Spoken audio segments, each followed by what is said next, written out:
To be completely honest, I tend to get sucked into the narratives in modern history. We're talking the last few hundred years, more than ancient history or even that of the Middle Ages. Maybe it's because I'm American, and because our country's history doesn't stretch that far into the past in comparison to many other countries around the world. Maybe it's because it was a long time ago, but not really, and it's where I can feel a connection, either through my own lineage or that of the people I'm close to. Connection with the ancestors. But ancient history, and the history of the Middle Ages, can be instructive to modern societies such as our own. As far as empires go, the one that most recognize is that of ancient Rome, in the fastest timeline of the Roman Empire you'll ever hear. After having existed as a republic for nearly 500 years, in 27 BCE, ancient Rome transitioned to an empire with the declaration made by the newly installed Roman leader Octavius that he was now the Emperor of Rome. Octavius would now be known as Augustus Caesar, both names being essentially titles. He took the name Caesar to link himself to the earlier Roman dictator Julius Caesar, who listed him as his adopted son and heir in his will. And Augustus was an additional honorific bestowed upon him by the Senate. Over the next 500 years, Rome would be hard at work gobbling up territory outside of its home base on the Italian peninsula. It was legendary, known as the Empire of Empires. The sun never sets on the Roman Empire, and it was viewed much like the Titanic when it was built, unsinkable. But over time, this expansion by conquest wore on Rome, and the empire split in two. The Eastern Roman Empire would then be known as the Byzantine Empire. It would endure until the 1400s. The Western Roman Empire would continue on. But over the decades, even a slimmed-down Roman Empire became too much to govern.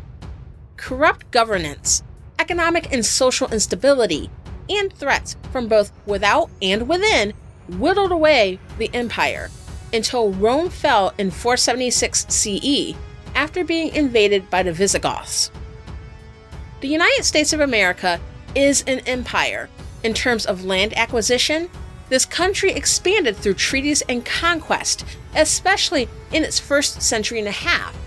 Of course, not all countries involved in war over land are empires. But unlike countries that have fought to maintain what they view to be the integrity of their own borders, the United States started out as a colony based on the expansion of another established empire, broke away from that empire, then proceeded to take over lands, killing off the majority of the native peoples who lived there and importing Africans as slave labor from coast to coast and eventually beyond, imposing their way of life, their economic system, their value system, their religion. The United States has evolved into an empire of culture. But nothing lasts forever. At a certain point, it falls apart. Nationalism, white nationalism, Christian nationalism, as well as late-stage capitalism and austerity policies. And, over the past few decades, the three branches of national government in our democratic republic have given more and more power to the executive branch, the presidency. That, and a number of other factors, have led to the regime of Donald Trump. And a regime it is. The United States as a true democratic republic has been quite flawed throughout the course of our nation's history. But as of right now, democracy in the United States is over. And now we're living in an authoritarian state. And it's the type of authoritarianism that is tearing down everything good in our country for the selfish desires of Donald Trump. And it may get worse before it gets better. I am your host, Jaye Poole, and this is Potstirrer Podcast.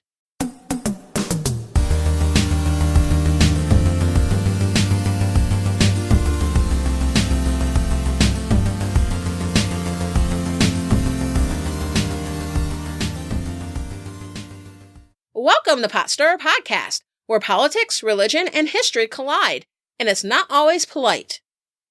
The past month and a half since I last released a regular episode has been a lot. The break was planned in advance, so I would be ready to consistently release episodes discussing aspects of the 2020 presidential election.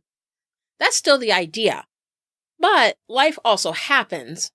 I spent much of the time sick, and also, 2 days after Christmas, my birth mother passed away. I reflect on that more in depth in the most recent Patreon bonus episode, which, by the way, I'm going to discuss the future of the Patreon and some other important details at the end of the episode, so be sure to stick around for that. But of course, time stops for no one. And while I was away, so much has happened politically. Donald Trump was impeached by the House of Representatives back in December on 2 counts: abuse of power and obstruction of Congress. And then the Senate, openly cooperating with the White House, voted against calling witnesses to Trump's extortion and egregious conduct. And what was a surprise to absolutely no one, the Senate acquitted Trump at the beginning of February. The vote went along party lines, Democrats voting to convict, and the Republican majority voting to acquit, except for a lone Republican, Senator Mitt Romney of Utah, voting for removal on one of the impeachment articles, abuse of power, citing his Mormon faith as his reason for doing so. U.S. Senator Susan Collins of Maine said that the impeachment process should teach Trump a lesson, which is why she voted for acquittal. So she claimed. Did Trump learn his lesson? Well, it depends on what lesson was to be learned. If the lesson was that Trump could be reined in, if it taught him that no matter what he does, he won't be held to account and that there will be no consequences. See, right here, I would normally play a Trump clip, but it's absolutely gross.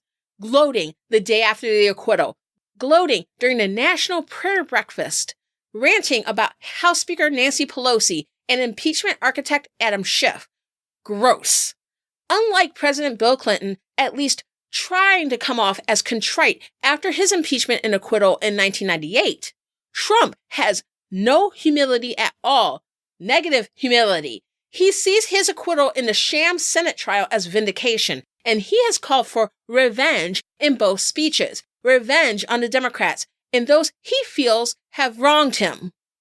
Trump has also doubled down on his war against the oppressed and vulnerable in society. For example, he has been pushing for legislation revamping the review process for people with disabilities to receive government support.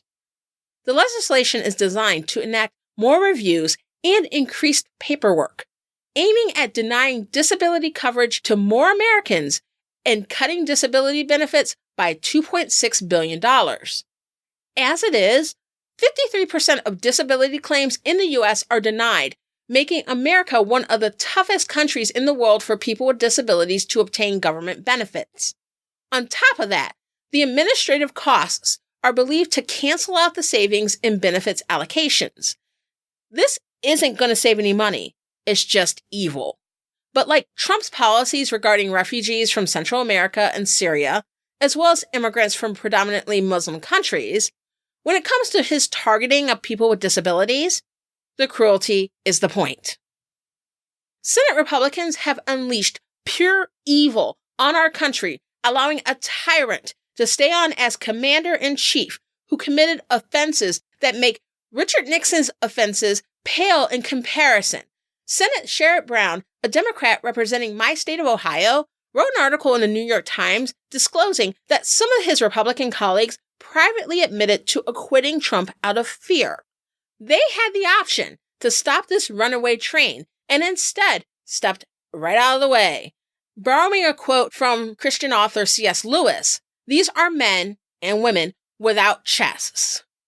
Democratic members of Congress in both chambers are not without blame, with Democratic members of the House voting to give Trump money to carry out his egregious policies, and Democratic senators voting with Republicans to confirm Trump appointees.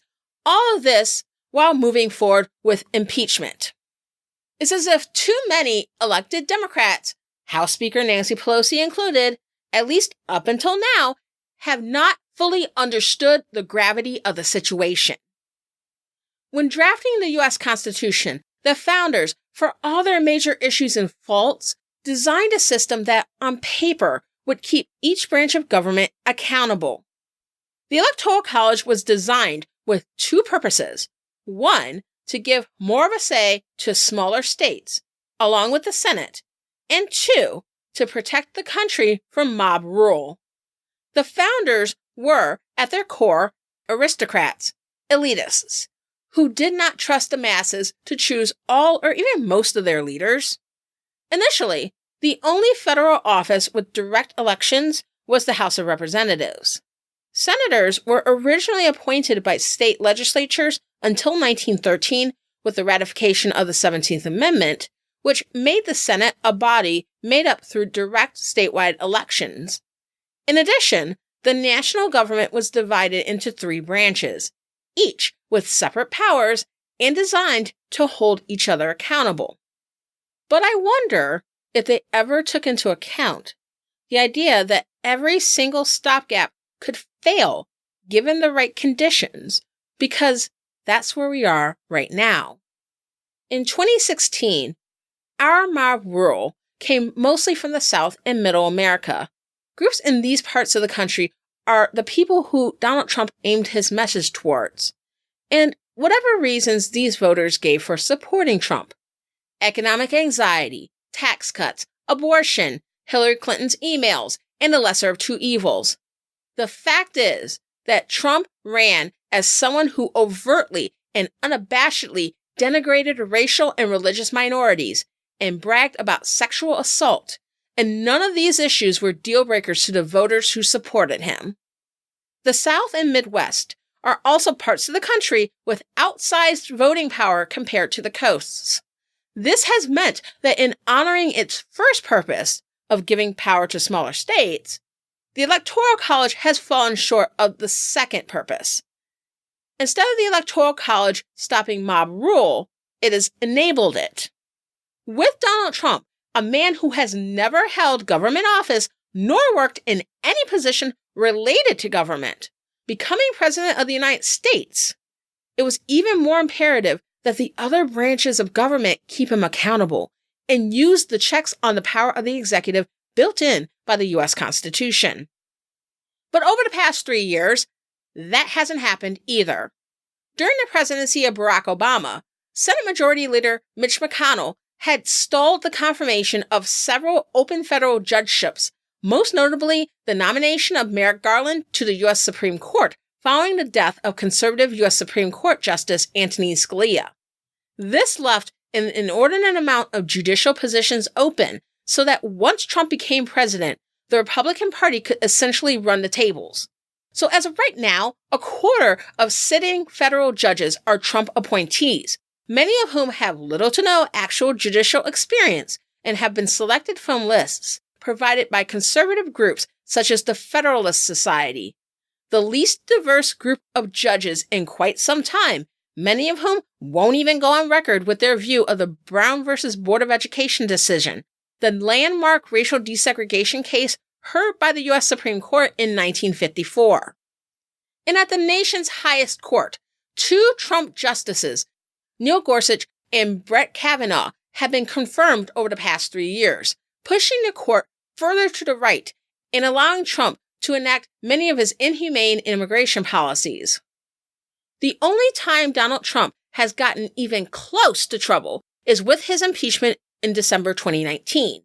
It can be argued that his inhumane policies towards refugees from Central America seeking asylum or denying entry to refugees from Syria are policy decisions and generally aren't thought to be under the scope of impeachment. Unfortunately, Trump is by far not the first president to make inhumane policy decisions. Now, let me be 100% clear here. This is by no means a justification of these policies. We just don't have constitutional structures in place for regulating decision-making purely on humanitarian grounds. After all, this same Constitution originally included a way for slaves to be counted for the sake of giving white men in slave states outsized representation in Congress. and policies that many of us view as unconstitutional. The determination as to whether or not they are judged as such are made by the courts. And we just talked about what happened to those.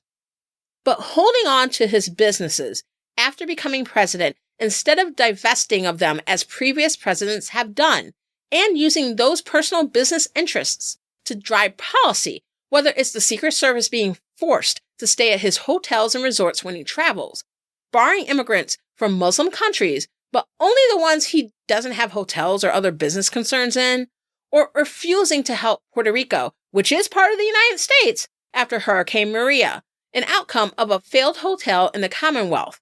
Those fall under quid pro quo, otherwise known as bribery and extortion. High crimes and misdemeanors, one of the justifications for impeachment and removal. Yet, none of these incidents got him in trouble. But the Ukraine affair, surely because it was in relation to the son of a longtime prominent politician and former vice president, was the one thing that led Donald Trump anywhere close to accountability. So when you hear critics say that the House was grasping at straws to find something to impeach Trump on, the facts demonstrate that this narrative is a bold-faced lie. But even this wasn't enough for Senate Republicans, save Mitt Romney, to do the jobs they swore an oath to do. Their complicity has meant that the last structural roadblock instituted by the founders to keep this democratic republic stable has been bypassed. Or, more accurately, we've blown right by it. While we can look at America's founders as visionary men, they were also very, very human.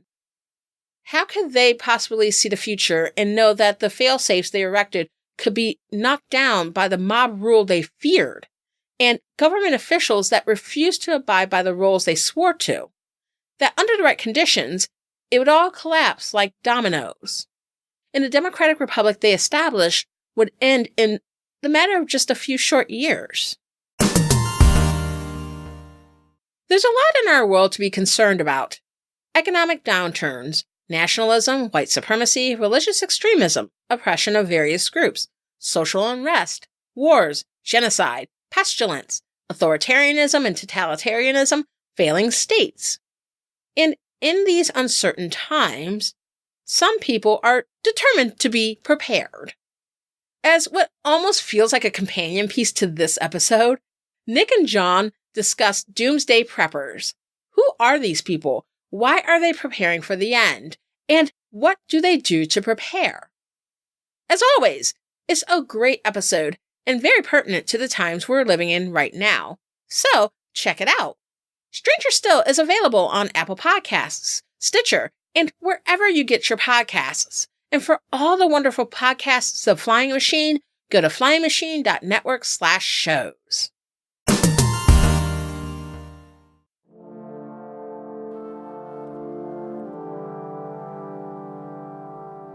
In the 1920s, the National Socialist German Workers' Party, or the Nazi Party, was a small but growing fringe party in post-World War I Germany. The Nazi Party was originally founded in 1919, driven by a combination of nationalist and socialist ideologies. Adolf Hitler originally joined the Nazi Party in the early 1920s as a spy sent by the German army under the post-war Weimar Republic, over concerns that the party was leading a left-wing insurgency. But Hitler found himself agreeing with the nationalist element of the party and became a true believer, at least on that front. Over the next couple of years, socialist ideology within the party would take a backseat to its nationalist, anti-Semitic proclivities, which coincided to Hitler's quick rise to prominence within the party, elevating himself from spy to party chair in less than 2 years, on the back of his ability to speak and excite a crowd. But this rise would come with some hiccups.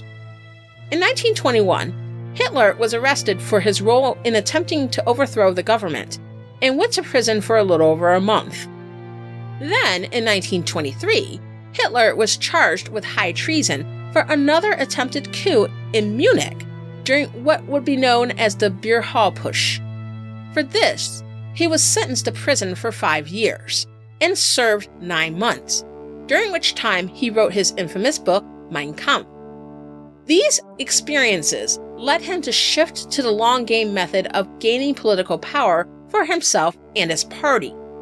Instead of forcing a change through coup, the Nazis would do so by focusing on making Nazism a populist movement. Fast forward to 1932. Adolf Hitler runs for president of Germany, but is defeated by Paul von Hindenburg, the incumbent president. Von Hindenburg views Hitler and the increasingly popular Nazi Party as a threat, but figures that if he can bring him into his existing government as Germany's chancellor, this would neutralize the threat. At this time, chancellor was a head of government position appointed by the president. So in early 1933, von Hindenburg appoints Hitler chancellor and figures everything would be fine. But what would happen next would not be so fine. Hitler successfully pushed for von Hindenburg to hold new elections for the Reichstag, the German legislature, on March 5, 1933, several weeks after his becoming chancellor. A week before the elections were scheduled, fire was set to the Reichstag building in an incident known as the Reichstag Fire. It's unknown whether the Nazis caused the fire, but they were able to capitalize on this, blaming the fire on Germany's Communist Party. In the election, the Nazis were able to gain enough seats in the Reichstag to form a coalition with a similar party. The new Reichstag passed the Enabling Act, allowing all future legislation to be made directly by the Chancellor's cabinet, bypassing the Reichstag entirely, and essentially establishing Hitler as dictator. With this power, the Weimar Constitution was suspended, and all political parties were outlawed with the exception of course, the Nazis. The Weimar Republic was now over, and Nazi Germany was born. But while Hitler had full control over the legislature, he did not have control over the military, at least not yet. The military was still under the control of von Hindenburg, and they fiercely held on to their independence in the early years of the Nazi regime. The Nazis themselves did have their own paramilitary force, the SA, run by longtime loyal Nazi Ernst Röhm. The SA had originally been made up of disaffected World War I veterans who decided to join the Nazis and over time became a semi-autonomous militia under the auspices of the Nazis. The SA, also known as brown shirts or stormtroopers, were responsible for intimidating and executing deadly street attacks on rival political parties, Hitler's political enemies, as well as Jews and other groups the Nazis deemed undesirable. They were also at odds with the German army, or Reichswehr. This posed a couple problems for Hitler. Some SA stormtroopers were becoming disillusioned with the Nazis. The Nazis had started out as a party that sought to recruit working-class Germans, and many were waiting on the Nazis to improve their economic situation through socialism. But Hitler had no real interest in actual socialism. He embraced nationalism, but was by no means a socialist. This led some of them to be more loyal to Röhm than to Hitler, or at least that's what Hitler feared. On the other hand, the Reichswehr was not under his control and was under the control of von Hindenburg, who was not a Nazi. Hitler wanted control over both militaries, as he was distrustful of armed groups that weren't under his control. Yeah, that sounds about right. So he sought to fix two problems at once. He would seek to gain the loyalty of the Reichswehr by reining in the brown shirts. By early 1934, the SA was larger than the Reichswehr and posed more of a threat. There was fears that the Reichswehr would be absorbed into the SA. So Hitler pressured Röhm to sign an agreement stating the SA would serve as an auxiliary force to the Reichswehr. In other words, the Reichswehr would be higher ranked than the SA. But even with this agreement, Röhm still envisioned the brown shirts at the core of Nazi Germany's military, not the Reichswehr, which endeared the rank and file within the SA to Röhm. Now, Röhm was part of the old guard and loathed Hitler's strategy of the Nazis becoming part of the system. He would rather have seen the Nazis take over in an out-and-out coup. Former Chancellor Kurt von Schleicher, Hitler's predecessor and political rival from the old Weimar Republic, viewed this rift between Hitler and Rome as a way to weaken Hitler's power. So von Schleicher openly criticized Hitler's cabinet, his group of trusted advisors, and von Schleicher's followers publicly passed around lists of new suggested cabinet members, which included Ernst Röhm as Minister of Defense. Even though Schleicher wasn't politically powerful at this point, and as far as I've seen in the research, he and Röhm weren't working together, the suggestion that the two would conspire to wrestle power away from Hitler threatened the Fuhrer.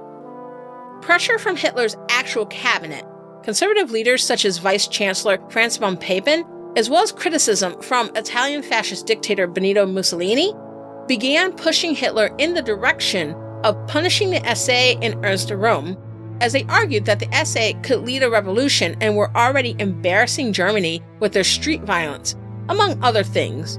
Those other things including that they were known to party a lot, and in the top ranks, including Röhm himself, many of them were gay. But what pushed Hitler over the edge was that in mid-1934, President von Hindenburg, who at this point was dying, threatened martial law and giving control of government to the Reichswehr if Hitler didn't rein in the brown shirts.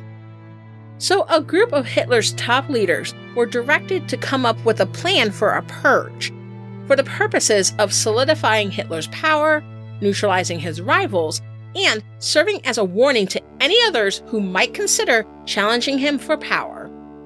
The group came up with a pretense for Röhm's removal from the SA, forging papers that stated Röhm was planning to use the SA to overthrow the government, and drafted a list of perceived enemies, both inside and outside the SA, to be targeted. June 29, 1934, would be the day that Adolf Hitler would seek to settle old scores and consolidate power.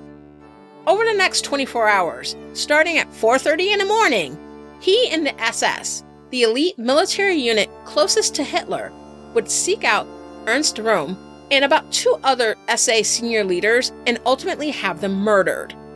He also exacted deadly revenge on a number of rivals, killing Kurt von Schleicher, Gregor Strasser, a former Nazi leader who butted heads with Hitler and resigned 2 years earlier, and even a man who had been Bavarian state commissioner in the 1920s who had Hitler arrested for the beer hall push in 1923.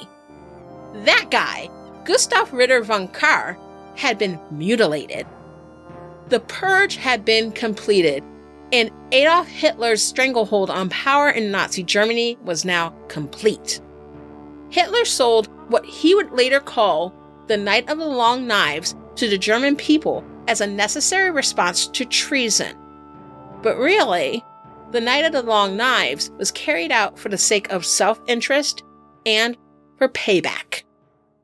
Following the Senate's decision to acquit Donald Trump at the beginning of this month, Dear Leader has vowed payback. And so far, he has delivered on his revenge vow, having Lieutenant Colonel Alexander Vindman, a decorated combat veteran and a top expert on Ukraine on the National Security Council, removed from his position, as well as his twin brother, Lieutenant Colonel Evgeny Vindman, who was also on the NSC, as well as recalling Gordon Sondland, ambassador to the European Union. Both Alexander Vindman and Gordon Sondland were called as witnesses and chose to testify in the House impeachment hearings.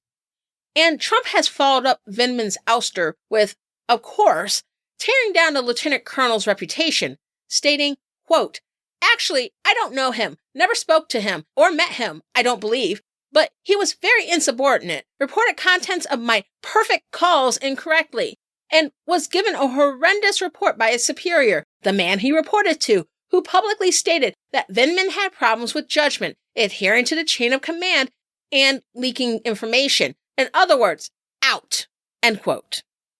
According to an interview on Fox News with White House counselor Kellyanne Conway, there could be more firings on the horizon.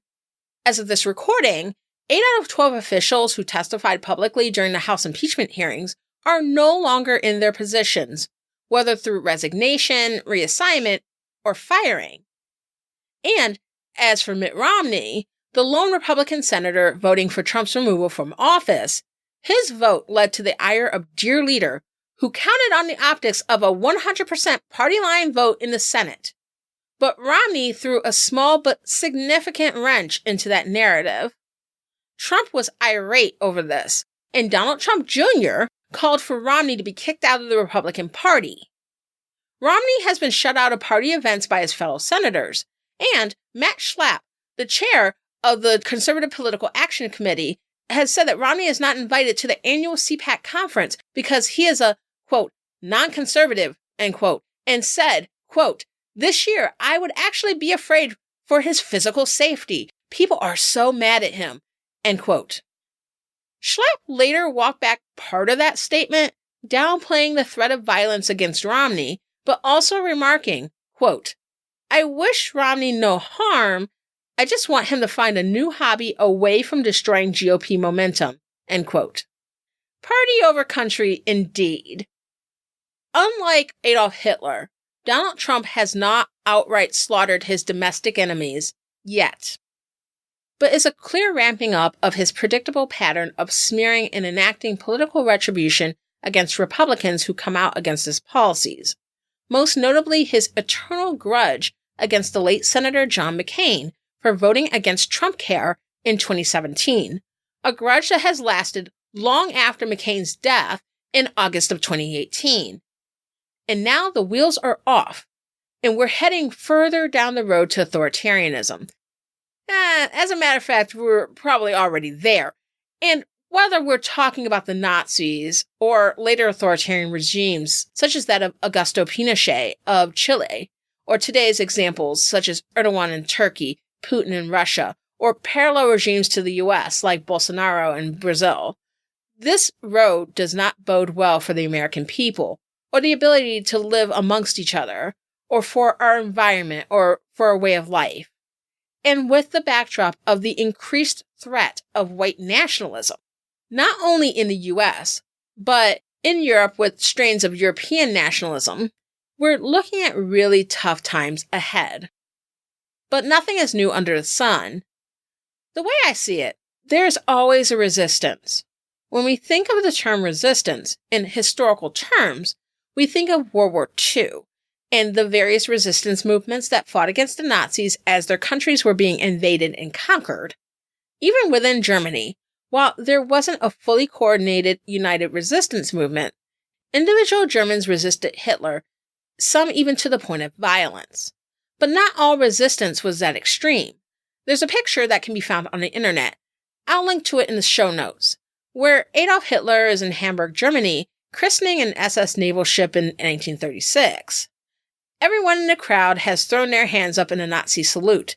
Men in uniform, men in civilian clothing, suits, work uniforms, even the maybe one or two women in the crowd. All of them are doing the Sieg Heil. If I venture to guess, a couple hundred people. Except for one. There was one guy in the crowd with his arms folded and a smirk on his face. That guy was identified as August Landmesser. August was a German man who had joined the Nazi Party during the early 1930s, believing it would get him better work prospects. He moved up in the party over the years, but that upward mobility came to a screeching halt in 1935, when it was discovered that August was engaged to Irma Eckler, who was Jewish. Due to the Nuremberg laws, regulations that segregated Aryans from Jews, Roma, and Black people, and discriminated against targeted non-Aryans. The couple were unable to legally get married, but their relationship led him to be expelled from the Nazi Party. In 1937, August and Irma, now with a daughter, were attempting to escape to Denmark, but were arrested. August was acquitted of the charge of dishonoring the race in May of 1938, but was barred from continuing his relationship with Irma. The couple defied that, and were taken into custody by the Nazis less than 2 months later. Irma, who was pregnant with the couple's second child, was placed in prison, where she later gave birth to another daughter. After bouncing around in several concentration camps, Irma was shipped to an extermination camp in 1942, where she was killed by the Nazis. August was convicted and sentenced to 2.5 years in a concentration camp. He was released in early 1941 and worked for a transport company, never seeing his wife or children again. Then in 1944, August was drafted into a penal battalion, a military unit for convicts considered expendable, and was killed in action later that year.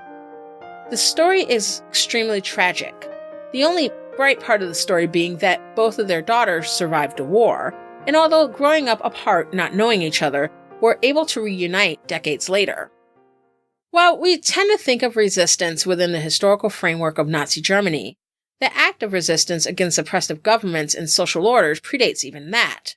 Rome fell, in part because of the uprising of groups in the lands they occupied. It's been one of the reasons why wars have been fought and coups have been executed.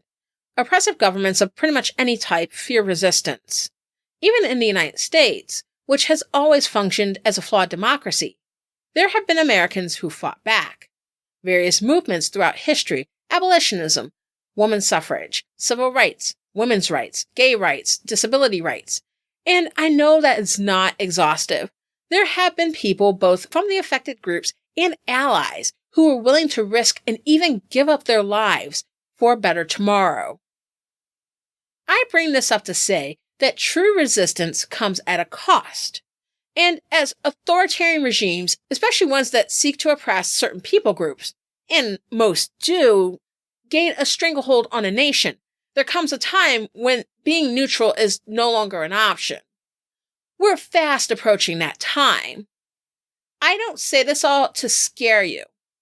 I'm saying this because I don't want to lie about where we are, and it's important to know what is happening at this point in our history so we can know how to fight back. Even with the cost, resistance is worth it. Nazi Germany eventually lost the war. Of course, there were many reasons why they lost, but I'm sure that the resistance of conquered countries throughout Europe didn't help the Nazi cause. Is it discouraging to see evil triumph? Sure. Is it disheartening to experience the disintegration of relationships with family or friends over their unquestioning support of dear leader against all truth? Yes. But our country and each other are worth the fight. Let's not wait until November, as November may be too late. Now is the time.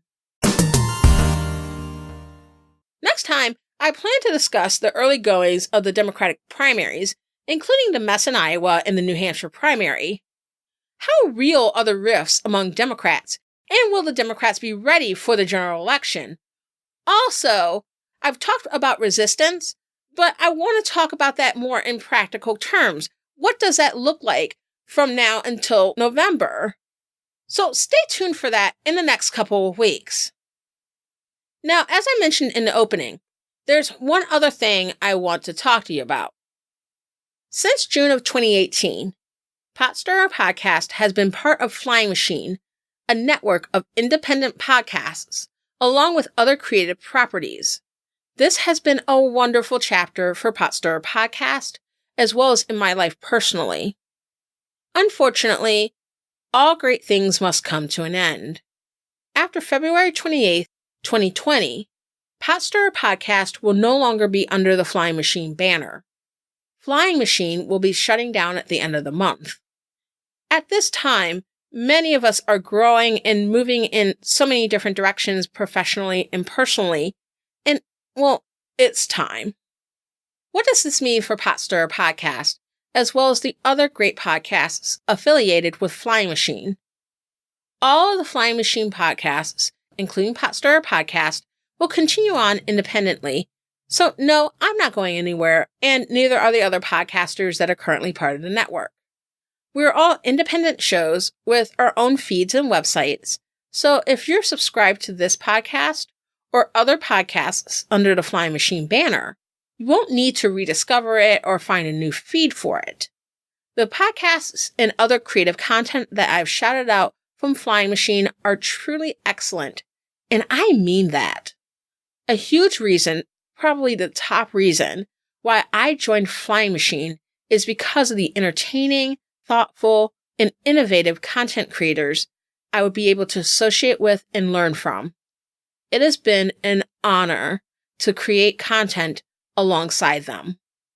The Flying Machine Patreon is being discontinued as well. Each of our podcasts will retain the rights to the bonus content for our own shows. This means that even though the Patreon bonus feed is going away, the content itself isn't gone forever. Over the next few weeks, I will be exploring the best way to make the catalog of Potstirrer Podcast bonus episodes available for you to hear. I put as much into those as I put into the regular episodes, and ultimately it is my desire for them to be heard. I'll have more to say in the next episode about this transition, but I want to be transparent, especially since this has already been announced publicly. Thank you very much for listening to Potstirrer Podcast. If you enjoyed the podcast, subscribe on Apple Podcasts, Spotify, or on your favorite podcast app. Go to potstirrerpodcast.com/download, and the links will be right there. If you subscribe for free, you can get new episodes once they come out, so you don't miss out. If you enjoyed the podcast, please give us 5 stars and leave a review. And I am always tweeting, so follow me on Twitter at PotstirrerCast. I'm Jaye Poole. Let's fight for America's future because freedom is not free.